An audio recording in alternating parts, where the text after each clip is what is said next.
Before I do the reveal, I'd like to give a shout out to my colleague and friend Alan Karandang, amazing artist who, when I sent him a photo of the platform, said he really liked the stain. And that prompted me to do a demonstration of how I stained the board.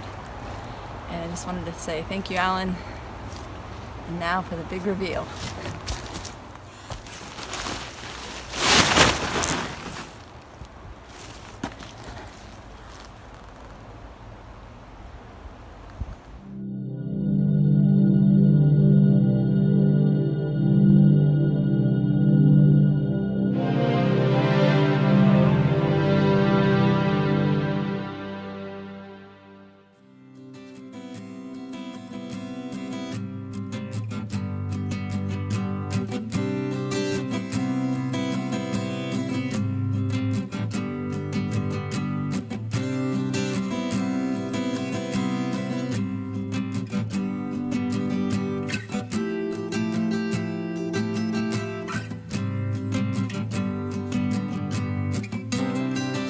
Alright, so I've already stirred it up real well, and you don't have to worry about bubbles because the stain, you just want it to soak into the wood.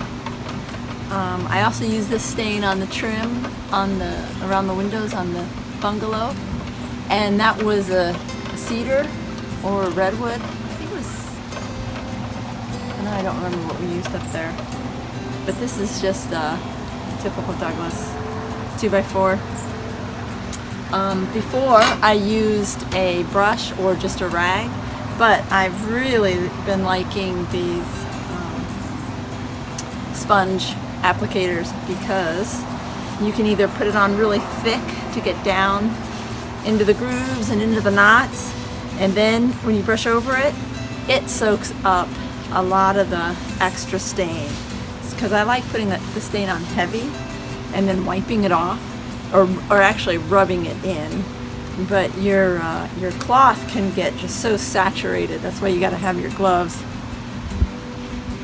because you'll just get a mess. I usually make a mess when I'm painting, and staining is no exception to the rule. So I'm just pushing it in to the little grooves and the knots, and then letting the sponge, again, like I said, wipe up a lot of the excess. I like to let that soak in. I'll do the whole board, flip it over, do the whole board, and then wipe it down. So I'll probably reapply it. But you can see, this is why I love this stuff. We learned about this stain from Terry's friend Lynn. We helped her build a beautiful redwood fence at her house. And I just loved how, well, that wood has a lot of green in it. So it just sang with a rainbow of colors. This is a little less interesting in the spectrum of color, but you can see how it really pops out the grain.